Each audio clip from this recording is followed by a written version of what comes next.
Welcome to the Kelly Healing Project, where we have real conversations about healing, growth, and stepping into your power. I'm Kelly, and I'm so glad you're here.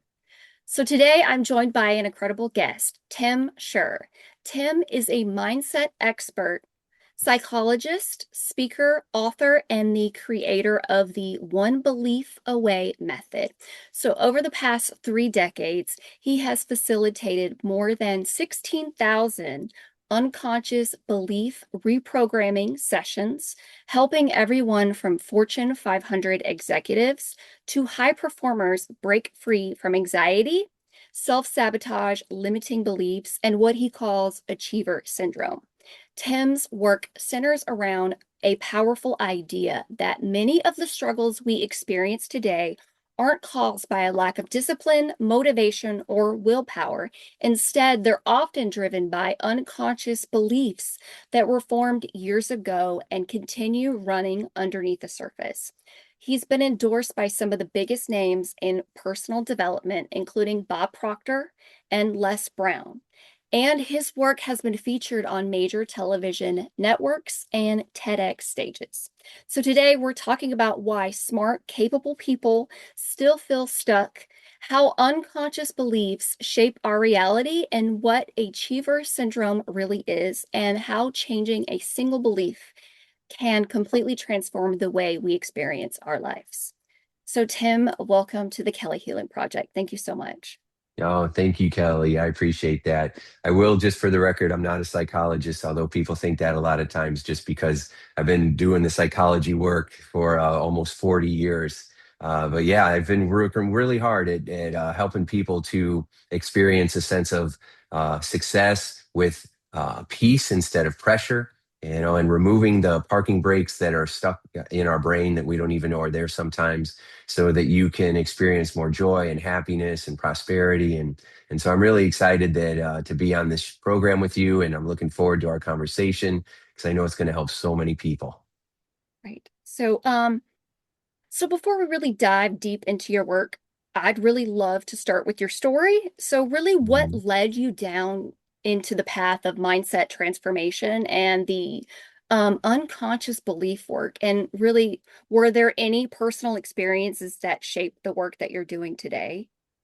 Oh, yes. I mean, my whole life has been shaped by this. It's an ongoing process. My first client was me. I had a lot of anxiety growing up, and I just was trying to figure out how to feel safe, how to achieve goals, how to feel good about myself, how to get rid of that need to chase approval. I was a people pleaser and always wanting people to like me, because if you liked me, maybe then I could like myself. I love myself, but I didn't really like me because I had a lot of fear and self-doubt. Mm. And so I went to school for psychology. And I remember one time there was a counselor that said, "Tim, you have generalized anxiety disorder." And I'm like, "Well, how do I get generalized confidence in order?" And he's like, "Well, you got to do the work." And so, I spent years working on my mindset, which is what we do, right? I listened to personal development programs, which were very impactful. And I did I did counseling, and I went to retreats, and I journaled and had vision boards and tried yoga and did affirmations. But I found that I was still struggling with the same kind of worries and fears that would just come up. And I'm like, how is this possible? I have this great mindset. And I find that a lot of people that I work with have really amazing mindsets, but we still have the bad habits. We still have the imposter syndrome. We still get burned out. Mm. We still struggle in our marriages, right? Or with our kids or with our health. And so, that's when I started realizing there has to be something else going on. And that's when I started realizing that, there's this mental operating system that we have underneath the mindset, and it's driving the way that we think. It's driving the thoughts that we're having. It's keeping those bad habits in play. And so we got to go deeper than mindset, because that's where the breakthroughs are going to happen. Right. Okay, that makes so much sense.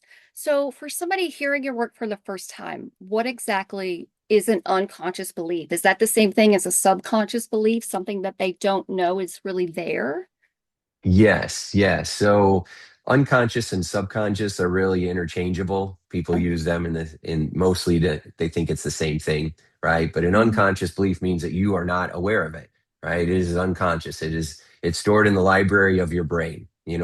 So you have your two parts of your mind. You got your conscious mind and your unconscious mind. Your conscious mind is the part that you're using right now to listen to me. Your listeners are listening to us and deciding whether they like this or they don't, if it makes sense or if it doesn't, Right. if they agree with it or not, right? So it's our logical, analytical part of us. It's where our willpower comes from, where we try to force ourselves to show up and make things happen. And so it's the reasoning part of our mind. And then we have the unconscious mind. And that's the part of us that doesn't care if it's reasonable or not. It's the part of Mhm. us that knows that we should have an apple instead of a Diet Coke and a candy bar. but it goes and it grabs for that Diet Coke and candy bar anyway. Right. And that's because of the programming. So our unconscious mind, it runs our autonomic functions. It keeps your heart beating 100,000 times a day, keeps your blood circulating without you having to think about it. And it also Mhm. is the part of us that runs our beliefs and helps us make decisions based on the values that we have, based on our life experiences, based on the beliefs that we have. And beliefs are rules for how we think life's supposed to be, right? So rules for how we view ourselves, how we view others, what kind of world we live in. And most of these beliefs, think of it kind of like brain software, and if your brain is a computer, then this is the software. So your beliefs are mostly created by the time we're 18 years old. And most of our core beliefs are probably created by the time we're 12 years old. And those beliefs guide us for the whole rest of our life unless we upgrade them. And excuse me, and that's Mhm. what my work has been for the last 31 years, trying to figure out how do you upgrade those beliefs. And because that's what's driving. So think of it this way, Kelly. When we are focusing on improving the way that we think, or we're trying to change our life, we focus on our conscious thoughts. And that's what pop psychology does. That's what therapy does in many cases, not always, but in a lot of cases. And that's like cutting the Mhm. top off of a weed. So, and then we try to, if that's not working, then, we try to use pharmaceuticals. We try to use natural herbs. We use food, smoking, alcohol, different ways to distract ourselves. But that's like throwing dirt on top of weeds. So, with Mhm. my approach, what we do is we pull the weed out at the root and we replace it with a flower, right? So, we're upgrading the life rules in our mind. We're upgrading those unconscious beliefs because that is what creates a significant breakthrough in people's lives. Wow. Okay, that's perfect because I'm actually trying to do that. I journal a lot and I kind of Mhm, question, I try to almost look at my own patterns of behavior as an mhm, outside perspective, mhm. if that makes sense, because you become Sure. so attached to your own, I guess, the way that you think, the way that you believe, the way that you view Mhm, the world. And if you mhm, kind of look at it, at least for me, with an outside perspective and just journal, like I'll just write it down. I don't think this is normal. And I'll just kind of write it down and I'll be like, no, I don't think this is normal. And then I'll really sit and focus on it. So a lot of times when you're doing that, it's so uncomfortable because you're so used to how life is and you've become accustomed to doing things a certain way. And when you've experienced trauma, you have certain mhm, patterns that kept you safe at one point, but mhm, you don't mhm. necessarily need those anymore. Yeah, So, they're not, a lot of times they're not keeping you safe anymore. So the walls that we mhm. put up to protect us have now made us a prisoner, right? Wayne Dyer Totally. said it best. Yeah, Wayne Dyer said it best. He said that trauma is like getting bit by a poisonous snake. The bite hurts. When you get bit, it hurts really bad, but that's not what kills you. It's the venom that's left inside. And our job is to get the venom out. But what we tend to do is protect the venom because we think it's keeping us safe. I don't want to ever get bit again. So we put up Right. that anger, that resentment, that mistrust of people, or self-pity, where we remain the victim instead of Mhm. becoming a victor, and so our job is to get that poison out. And you're right, a lot of times the poison's been with us for so long that we think it's part of us and it's not. So instead of asking, I like the idea, is this normal, right, or not? You could also Yeah. ask, is this useful? Is it Oh. useful or unuseful? Oh, that's a good one. That's a really good Yeah. one. Yeah. Yeah. Because really, Because what is normal, right? yeah, that's I mean, yep. subjective, right? It is it useful? And if you're like, yeah, it's useful, it's protecting me. Is protecting you allowing you to grow though? Mm. Right? Lao Tzu once said that you have to get away from the base of the tree and you got to go out on a limb because that's where the fruit is. And so Oh, we can't grow at the base of the tree. We have to go out, and that might feel scary, but that's where you discover how strong you actually are or how you can okay. grow, right? Oh, And wow. so, yeah, so it's about asking it not positive or negative or normal or not normal. It's, is this useful? Is it helping me Mm, grow? Is it moving me towards the way that I would like to feel?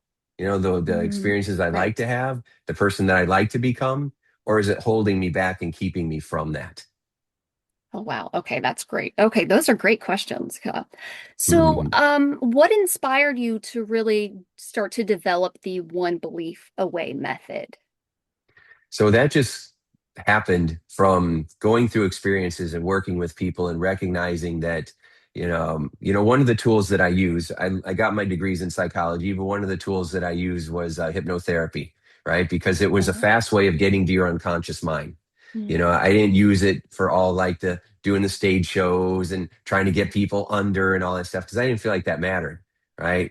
And it's a mm, very natural process. It just Hollywood has made it look like something scary or people can control you or stage hypnosis shows, they'll use it, stage mm, hypnotists use it for entertainment, but even that, it's a show. You're not controlling anybody, you're not making people do things. It's just meant to look that way, just like a magic mm, trick. The rabbit was in the hat the whole right. time. It didn't magically just appear, but it was meant to look that way as part of the fun, as part of the entertainment. Mhm, So, but with hypnosis, we go in and out of these natural brainwave states regularly. Every time you fall asleep, you go into a hypnosis, really, and it's mm, just a relaxed, calm brainwave state. And so I found that using that tool was a way of being able to find those beliefs right away by going to the experiences where those beliefs were first formed. And so mm, I found that if I would just give people affirmations and give them, so if someone comes to me and they want to lose weight and I just hypnotize them and tell them to eat more salad, that might work for a couple of weeks. Or for some people, they might lose some weight. But most people, that would wear off or they would just gain the weight back. And I'm like, well, what's the deeper issue here? And so, for example, Kathleen came to me and she was near 300 pounds. And she said, can you hypnotize me to just be a happy fat person? And then she started crying, and I knew that's not what she mm, wanted, but she did not believe that it was possible for her to lose weight because she tried everything. She was in her 50s. She had tried every diet there was. Even when she lost weight, she just gained it back. And so what I did was I realized that she wanted to be a happy person in a right sized body for her. That's what she ultimately wanted. So what we did was we figured out, just what was the feeling that's holding her back. And she always felt this feeling of unworthiness. So we just used the hypnosis and helped her go back to the first time she ever felt that way. And she just had this rough relationship with her dad.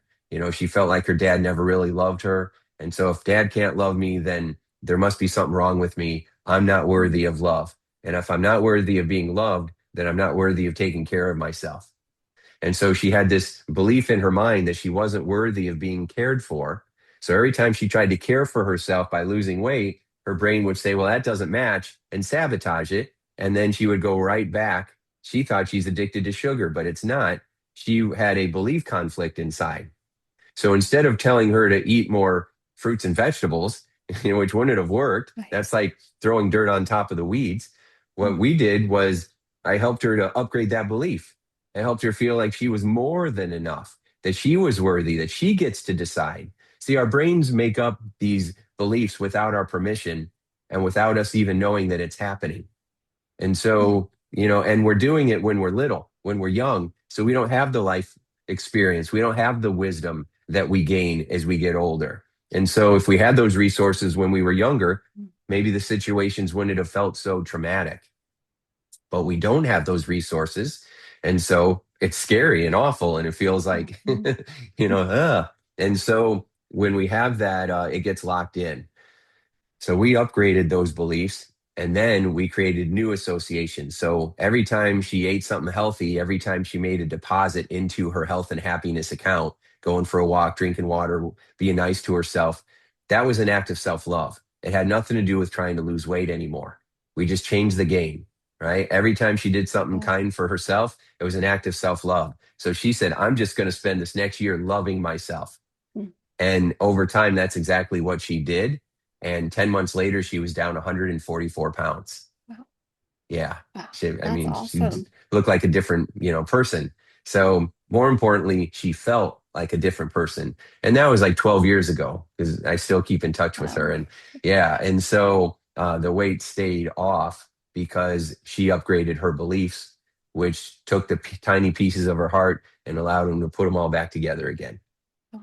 So, how long did it take you to, or how long did it take her to have that transformation? Is it like one session? Is it several sessions? Or does it depend on how severe maybe the belief is? Or, So that's a great question, Kelly. I think that for a lot of people, that first session is incredibly transformational because it's the mm, core, deepest fear that we have, which for almost all of us is that we're not good mm, enough, right? And so we have that core fear that I'm not enough. And that's where the fear of failure, the fear of mm, rejection, the fear of abandonment, the fear mhm, of success, right? Well, all the fears. Come from that basic fear that I'm not enough. And because I'm not enough, I won't be loved. So how do I get love and how do I keep myself safe? And that's what's kind of driving our, the way that we become. We become the people pleaser, mm, or we become the smart one, or we become the reliable one, or we become the caretaker, or we become the achiever, or we become the one who's always getting in trouble, right? Because at least negative yeah. attention is some kind of attention. And so, Oh, you know, we we develop these strategies. And so there's usually several beliefs that we have to upgrade. And whenever you get stuck, there's probably a belief there that needs to be upgraded, right? So you're always looking for that next belief. I encourage people to become belief hunters and wisdom collectors, right? And so if you are feeling stuck, your biggest breakthrough is hiding in the places that you don't want to go. And if you go there on purpose, you're going to find that belief that's been holding you back and you can upgrade it. You can create a breakthrough, you can create a miracle today, just by understanding what the real game is, that you're looking for those beliefs. And there's two questions you can ask yourself that you can help find those beliefs as well, right? So the first question is, what would I have to believe to think this way or feel this way or behave this way? And then you just mm, keep asking yourself that. What would I have to believe? What would I have to believe? And until you finally get down to that core belief, well, I'd have to believe that I'm more than enough, that I'm worthy of doing this, that I can accomplish anything I put my mind to, right? So, so that's what you ask. What would I have to believe? And then what would I rather believe instead? What do I want to believe instead? Because now as an adult, you get to choose because beliefs are just mm. opinions. You have the right to whatever opinion you want. So you can ask yourself, what would I rather believe instead? And, uh, and then you start moving from that belief. That's so true because a lot of people, I don't know, they think, well, this is the way that I've always been, or, that's the way that my family was, or, my parents Hmm. were. But just because that's Hmm. the way that it has been in the past doesn't mean that, you can't experience something completely different. And I feel That's like right. that's where a lot of people get stuck. It's like they put limitations, and some of that could be, even you said not being good enough. Maybe they Hmm. don't think that they're good enough to move Hmm. forward or to have that actual dream life. But really Hmm. anybody, I mean, everybody's good enough for that. Um, Well, that's exactly right. I mean, we were all kids once. Does that mean right. you have to still act childish? Right. This is very true. Right? So, I mean, I have thousands of stories and experiences where people came to me with goals they felt were impossible, and then they Mm. accomplished them. So the word impossible, if you underline the first two letters, it says I'm possible.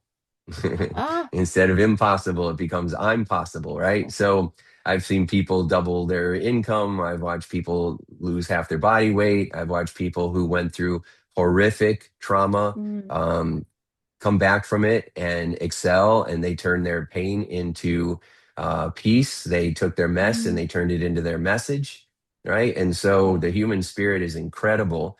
And, life is very much like a big school. And so you can become who you want to be. You can feel the way you want to feel, right? And if there's something that you want in your life, you have the ability to create it or something better than you had expected. Right, exactly. So, one thing that you talk about often is nervous system regulation. So, how Mhm. do unconscious beliefs and the nervous system work together? Yeah. So that's great. So I always said that my anxiety was like a fire alarm that was constantly going off inside of me, even though there was no fire, right? Right. Something would get triggered or activated, and suddenly I would start feeling scared. I would start feeling nervous. But I would have to have beliefs that drove that. Like some people, when they think of, well, you don't know what's going to happen in the future, and it could get worse than it is now. And so they're afraid to do anything because, Mhm. they're afraid of what could happen. The what if monster. What if this? What if that? So you would have to have a belief inside that you're not good enough to handle it, that something bad could happen and you're not going to be able to manage it, right? And that life is unfair. Life is happening to you instead of happening for you. Because if you had a belief that whatever's coming next, you're going to be able to handle it, everything works out great in the end eventually, and Mhm. I'll be able to figure this out. That God's just going to keep giving me more lessons and miracles. Then all of a sudden, it doesn't matter what shows up, right? All that matters is how Right. you show up. Doesn't matter what's going to happen to me. I'm focusing on what I'm going to bring to the situation, and I'm going to bring the glory. I used to be Mhm. scared of everything that was going to happen to me because I was always focusing on what bad things could happen. Right. And so Right. I had those beliefs that were driving the fight or flight response. So the beliefs Mhm. drive the dysregulation in our system. And we have to upgrade the beliefs first. We're always trying to we're always trying to breathe through it and tell ourselves we're going to be okay. And then our brain says, yeah, but it's not going to be okay. I can tell myself I'm a millionaire. And then I look at my wallet and there's $5 and I can't pay my mortgage. I'm lying to myself. Okay. But you can change all of that by upgrading the beliefs that you have first that would allow you to attract more money into your life. You take the words nowhere and now here, they're the same letters. It's just where Mhm. you space them. Nowhere and now here, it's Yeah. the same letters. Right. And so it just depends on what you're looking at. If you're telling yourself that your opportunities are nowhere to be found, you won't see them even if they're right there in front of you because you got these Right. blinders on.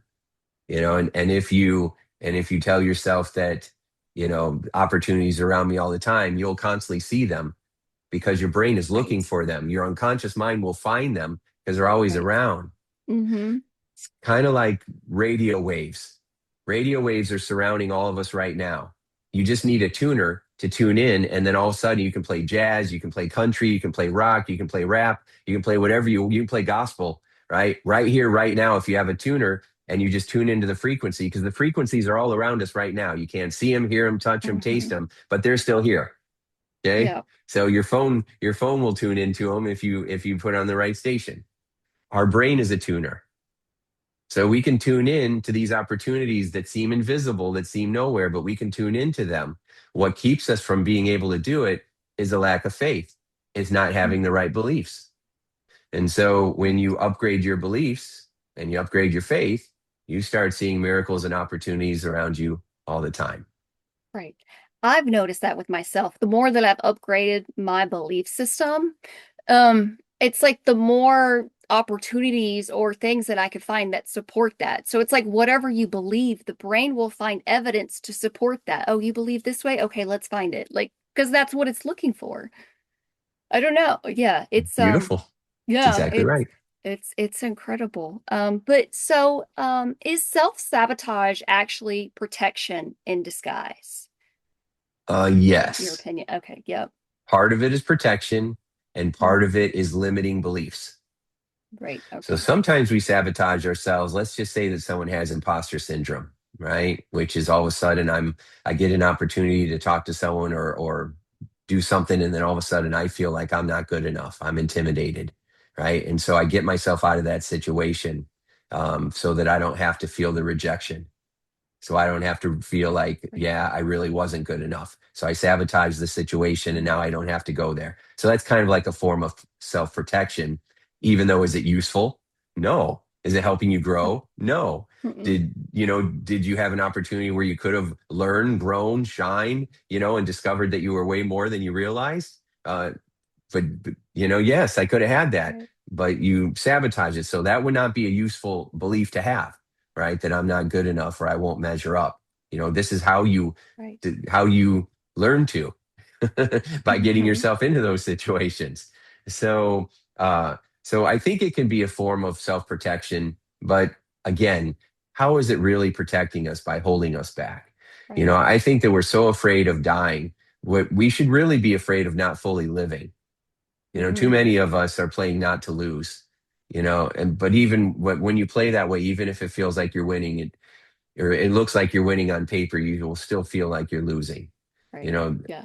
I have a lot of very successful, famous, wealthy clients, and they, on the outside, they look like they have it all, and on the inside, they're feeling crushed. They have the same Right. struggles and insecurities as anybody else, right? And sometimes more pressure because if they're a public figure or they have a lot of people relying on them and they can't show any weakness, right? So it becomes very difficult for them. And so what we have to do is we've got to play to win. Otherwise, playing not to lose creates what I call achiever syndrome. And achiever syndrome is where you feel like you can never take your foot off the gas.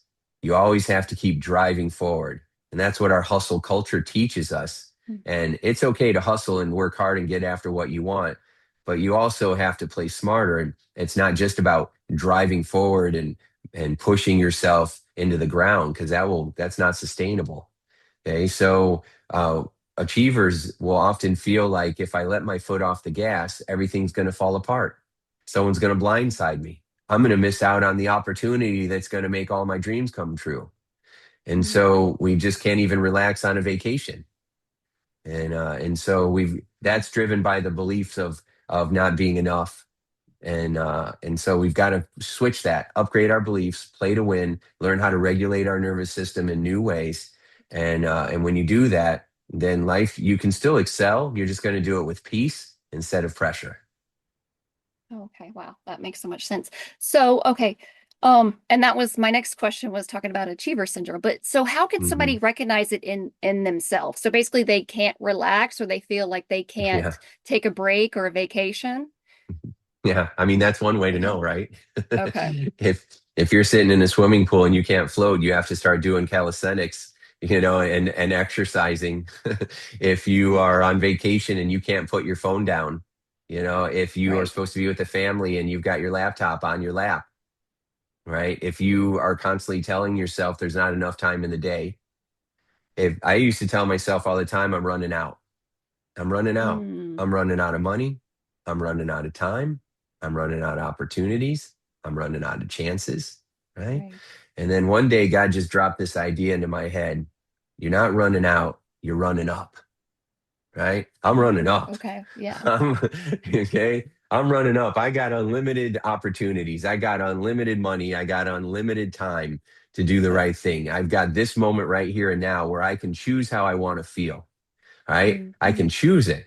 And we don't realize that. We keep thinking all this is happening to us. And yes, some bad things do happen to you. Pain is inevitable in life. Pain is difficult. Or, I mean, life is difficult, right? But suffering is optional. And we have so much suffering that's self inflicted, self imposed, and we don't realize it, right? So we have a big bill that shows up, and it's like, how am I going to pay for that? Right. And then it's like, well, I'm going to have to figure it out. But that's not where we stop. What we do is then we get into our head and we start saying, I'm never going to have any money. I should be farther along than I am. Look at my neighbors. They've got more than me. I'm worthless. I'm a piece of crap. I'm never going to figure this out. I'm stupid. Right. And then we just start degrading ourselves. Right. That's how people make it worse. You don't have to do any of that. That is unnecessary suffering, and no one's making you do that. Now, you might, like you said, Kelly, maybe people are used to doing that. Maybe people Hmm. that's how it was, or that's what I grew up and that's what I'm used to. But don't use that as your measuring stick. You want to focus on where you could be and where you are and close that gap instead of where you've come Right. from. When you're driving in your car, you're spending most of the time looking out the out the windshield. You have your rear view mirror, but you don't drive Yeah. staring in your Hmm. rearview mirror. You look through the windshield because where you're headed is way more important than where you've been. So true. That is so true. And also, I've become and anytime I have an obstacle or something happens, instead of looking at it like, oh no, and start to go in that endless loop of worrying, I just Hmm. start to be like, hey, I can't wait to see what's going to happen, like what's going to come from this, because this didn't come to break me, this came to build me. So what can we make from it? Mm. So just Ooh, kind of that's looking good. at it, yeah, looking at it that way. Yeah. So, what's one belief you think every person should upgrade if they want more peace, confidence, or fulfillment? I am enough. In fact, I'm more than enough, Mm, right? God okay. loves me. I love me. End of story. Okay. I'm good. You're good. I'm awesome. You're awesome. Right. So Right. when you have that belief that I am more than enough, Mhm. then you can build from that's your foundation. If I'm enough, I'll figure out how to be safe. I'm like a cat. You throw me in the air, I'm going to land on my feet. Right. Right. Life can't break me. It's just going to build me. I love that, Kelly. That's really Mhm. good. Right. So those come from beliefs that whatever is going to show up, you're going to be able to handle it. And life is happening for me, not just to me. Okay. And so now you start to look at any situation, however it shows up, as an opportunity. Maybe it's an opportunity in disguise, right? If you get a flat tire, it's an opportunity to practice patience, right? If something doesn't work out, it's like, how do you know, right? Maybe this could end up being really good. So, good and bad are subjective because I've met a lot of people who will go through difficult situations and then afterwards they look back and they're like, well, if that wouldn't have happened, this wouldn't have happened. If I wouldn't have got fired from my job, Mhm. then I wouldn't have decided to get these tools and then apply for this job that I love with the people that I love, or this is where I met my spouse. Right. And so if I wouldn't have got fired, I wouldn't have left and none of this would have happened. I still would have been in that place complaining that I hate my job. So sometimes we're going through stuff and we're like, we don't understand the big picture. But if you have a general view that, I'm enough, I'm more than enough, and I'm going to be okay, and you build on that, and then you upgrade the quality of the questions that you ask yourself. Because that was something you reminded me as I watched you and you were talking to yourself, you were asking yourself different questions. And that's the second piece of this. Once you upgrade your beliefs, then you got to upgrade your questions. Okay. The Mhm. quality of your life is being determined by the quality of your unconscious beliefs and the questions you ask yourself all day long. So there's two types of questions. I call them lousy questions and power questions. So lousy questions are questions like, what's wrong with me? How come things never work out? What if this bad thing happens? What if that bad thing happens? Whose fault is this? Right? Why this? Why me? Why now?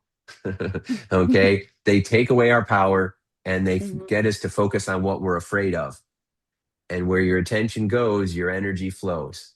Your mind is like a GPS. When you want to go to the post office, do you tell your GPS, don't take me to the grocery store and don't take me to the movies? No, you say, take me to the post office, right? Mhm. Because that's where it's going to take you. If you say, don't take me to the grocery store, it's going to say, getting directions to the grocery The grocery store. store. When people are talking to themselves, they're focusing on what they don't want. They're saying, I don't want this bad thing to happen. I don't want to lose money. I don't want to get hurt. I don't want to feel more stressed. I don't want to eat those cookies. Right. And so they're always focusing on what they don't want, and that causes them to move towards it. So you have to use your mind like a GPS. You got to focus on what you do want so your mind can take you there. So that's where power questions come Mhm. in. Power questions are like, well, what's the outcome I do want? How do I want this to turn out? How do I want to feel right now? And what's one way I could feel that way that would leave me feeling proud of myself afterwards? Right? Or who can I lean on for support? What resources do I have?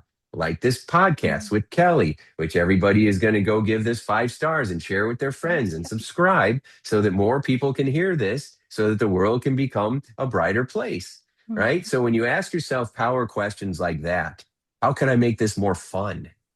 It will force your brain to give you those kinds of answers, right? So it's really important to pay attention to the kinds of questions that you're walking around asking yourself that you don't even know you're asking. Right. Okay. So for someone who feels stuck in old patterns despite years of personal development work, Yes. what would you want them to know? Yes, you have a belief conflict. There's one part of you that is stuck in the past and one part of you that is your inner wisdom, and they are battling right now. And most of the people that I work with have been in development for 20 years and done all this stuff.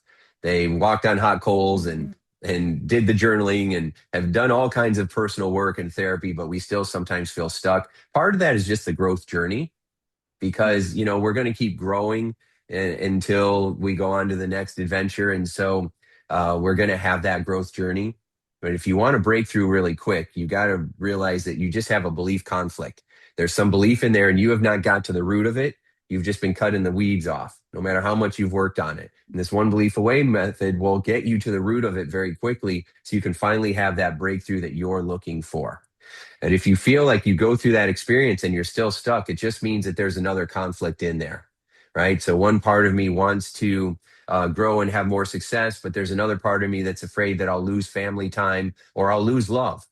I remember when I started becoming more successful, my family, was like, "Oh, you think you're special now? You think you're better than us? You've gone corporate." And then that made me feel bad, like, "Oh no." So then I started sabotaging that, and spending money in a dumb way and losing opportunities so Mhm. that now I'm like, "Oh my gosh." And they're like, "Oh, you poor thing, come over here." Now I got love and I'm getting reinforced not to be successful.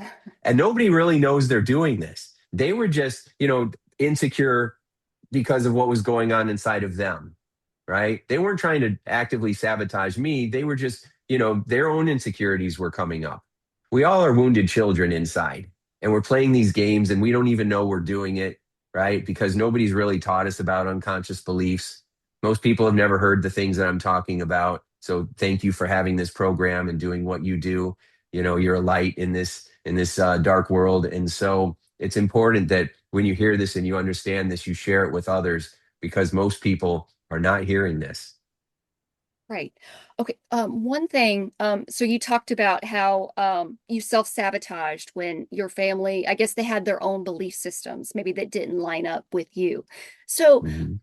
I've heard a lot of people talk about projection. So is Mhm. really projection maybe other people's belief systems that they don't like basically do people realize that they're projecting, or is projecting more of people's belief systems, and they're just trying to maybe understand what you're doing based upon their beliefs? Hopefully you understand Yes, that question, but yeah. I do. I do. Yeah, and it's a good question. So projection is it's like a psychological defense mechanism. The idea is that you're projecting your feelings onto someone else. Okay, so someone who is cheating and having an affair will always accuse their partner of cheating, right? That's why they get jealous. Are you going out? Are you doing this again? Because maybe they've done that in the past and they're afraid you're going to do it to them. Not always, not every situation. If you have a jealous partner, it doesn't mean they're cheating on you, but sometimes that's what happens. We can project, right? And so, or sometimes people will be in a bad mood and you walk in the room and they're like, "What's your problem?" You're like, "Huh? Nothing." You got that face. Well, I have that face because I just walked in and you attacked me, you know, whatever.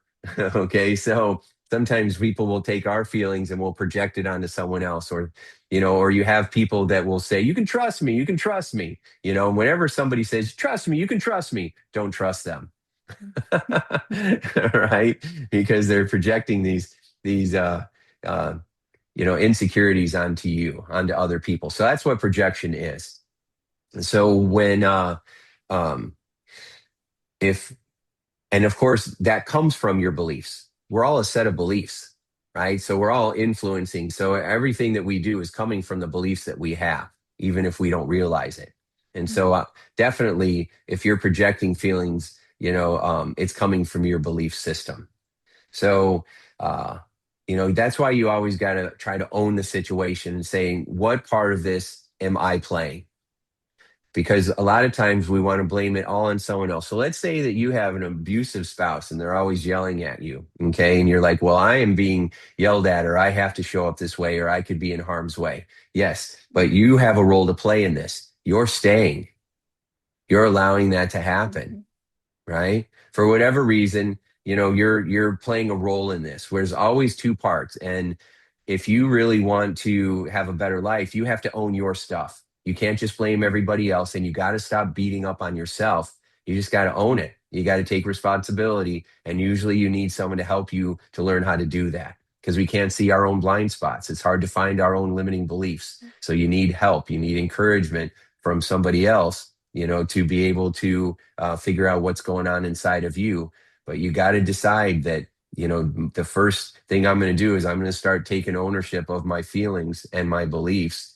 And then I'm going to start playing to win. And that's going to change my life, no matter Right. where That's you're at, no matter right. what's going on.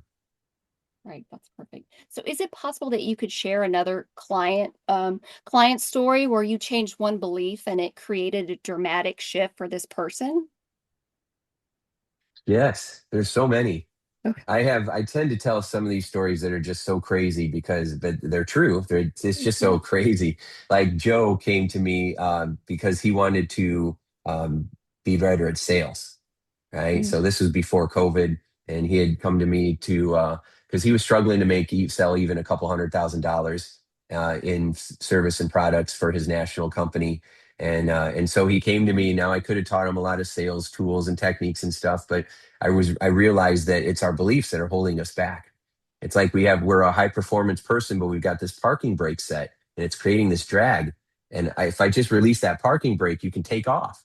Right. And so that's what we did for Joe. When he was a kid, his dad was abusive. And so he decided as a kid that he was never going to become like his dad. So that created several beliefs. One of them being that he can't be aggressive, he can't be pushy, he can't come across too intense. And so that made him the nice guy, really nice guy, but a pushover, a people pleaser. People would take advantage of him. He would never ask for the sale because he didn't want to come across pushy. He wouldn't take a stand for his customer, right? And so even though he would have done a really good job, but he was just so afraid of being aggressive. So we had to heal that. We had to upgrade those beliefs, help him know that he's his own man, that he is worthy of love, that he is worthy of asking for whatever he wants, the difference between being aggressive and being assertive, right? And just trained him mhm. in that way. And I just started calling him the $1 million sales guy, right? And so what happened was then uh, COVID hit, and he had five big company accounts that he was just kind of servicing, and so everybody stopped spending money, and they all just were just kind of waiting. And so Joe decided, I'm going to go and help those people. And I'm going to be their trusted advisor. He became friends with them. He found financing plans for them. He leaned in for them and just kept helping them believe and that they were going to be okay. He was teaching them some of the stuff that he had learned about himself through our program, and they just he became a part of their team. And after COVID calmed down, a couple years later, they all had these budgets to set to spend, and they needed to catch up. And so they all five of them went to Joe, and in the next 2 years, he sold $54 million in products and Oh, services. He became the number one person in his sales team. We had to start calling him the multi-million-dollar sales professional. It completely changed his life. And it started with the belief that he is enough. oh, wow. Wow, that's awesome. Okay. Yeah. Good for Joe. I know. Okay. Yeah, yeah. But there's so many, I mean, whatever goal you have.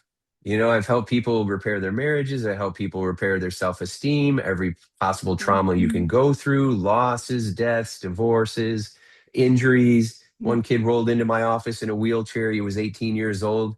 He was in Scotland, and he was on a wall at a castle, and he thought that you just jump off and there was, the 5 feet was going to be there, but it was dark, and he didn't know that there was like 40 feet missing.